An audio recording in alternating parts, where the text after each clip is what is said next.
Dengue জ্বরে আক্রান্ত হয়ে ইন্তেকাল করেছেন তিনবারের আন্তর্জাতিক কোরআন প্রতিযোগিতায় বিজয়ী হাফেজ সাইফুর রহমান ত্বকী। ইন্না লিল্লাহি ওয়া ইন্না ইলাইহি রাজিউন।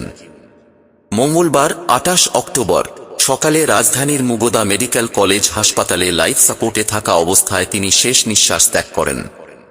জর্ডান, কুয়েত ও বাহরাইনের আন্তর্জাতিক হিফজুল কোরআন প্রতিযোগিতায় প্রথম স্থান অর্জন করে তিনি দেশের জন্য গৌরব বয়ে আনেন। এছাড়াও তিনি দেশের বিভিন্ন কোরআন প্রতিযোগিতায়ও বিজয়ী হয়েছেন। বিষয়টি গণমাধ্যমকে নিশ্চিত করেছেন তার শিক্ষক ও মারকাজুত তাহফিজের প্রতিষ্ঠাতা হাফেজ কারি শায়েখ নেছার আহমদ আন্নাছিরি।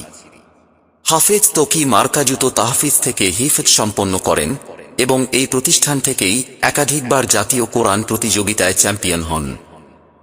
পরবর্তী সময় তিনি নারায়ণগঞ্জের একটি মাদ্রাসায় কিতাব বিভাগে অধ্যয়নরত ছিলেন। ডেঙ্গু জ্বরে আক্রান্ত হওয়ার পর তার শারীরিক অবস্থার অবনতি হলে হাসপাতালে ভর্তি করা হয়।